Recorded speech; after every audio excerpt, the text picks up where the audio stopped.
Cheers. Let's go. Welcome to Lesbinerds does Rizzoli and Isles with added lesbian subtext. We're going to talk about a show that we have been super geeking out on. The second season is in hiatus. What an ugly word. I think it picks up again in a couple of weeks. Basically, Rizzoli and Isles is a police procedural, and it's based on two main characters, Jane Rizzoli and Maura Isles, who solve crime together. An unbeatable team. I'm Jane Rizzoli. I'm a homicide detective for the Boston Police Department.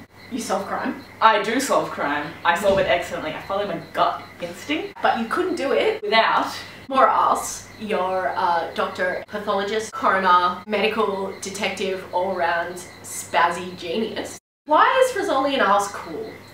That's an excellent question, Maura. You get a lot of these pairings between professionals, people who work together, colleagues, who become friends or already are friends, whether there's unresolved sexual tension or whether it's just a friendship, but they're usually a man and a woman. In Rizzoli and Isles, however, clearly, two female leads. Working relationship, professional relationship, friendship. Possibly more than friendship. Possibly. But let's discuss the kind of friendship that they have on television and how we don't really see that often. I think they have the kind of friendship which is really a good representation of adult female friendship. There's less competitiveness. There's a lot less drama surrounding their love lives and maybe how it affects each other. Probably more how their friendship is developing. I think there's been quite a strong development from the first season of Rizzoli and Isles to the second season of Rizzoli and Isles. I think they've become a lot closer through going through some sort of insecurities that they had maybe with their friendship. Even if you view it as just that, a friendship, I think that it does a great job of presenting adult friendships not as inferior to adult relationships, romantic or sexual relationships. Clearly they are very important to each other, even if they're not in love.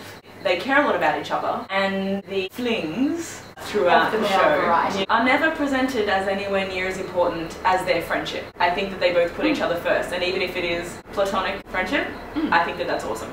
Yeah, and I think that that's something that you don't see so much in two strong female characters in a television show.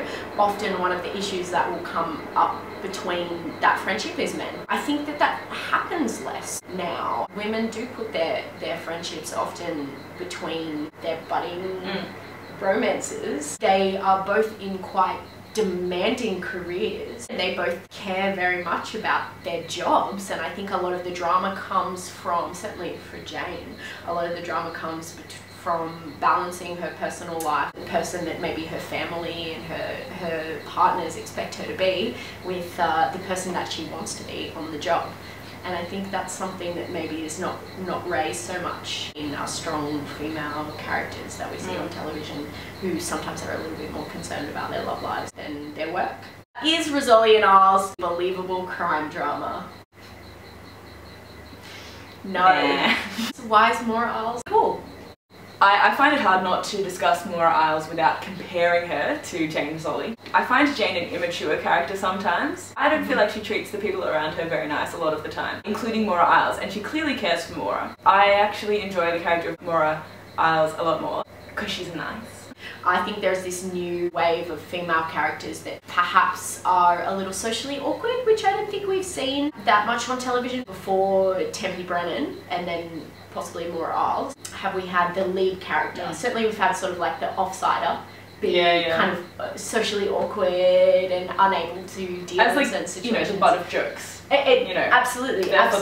The thing that separates characters like Tempe and Maura is that they're extremely intelligent. I think we're getting a new wave of characters who are excited by science, and which is totally nerdy slash geeky slash which is cool. Those female characters that were excited by the nerdy pursuits were generally secondary characters. I think a good example probably is Willow from Buffy, and now those characters are taking the forefront. Another thing that I think is cool about Maura Isles, she's pretty open-minded. Maura is very open about her sexuality and other people's sexuality actually. She's not really very judgmental. She's really open to experiencing new things. And also just having sex for sex. She has way cool sciencey names for stuff.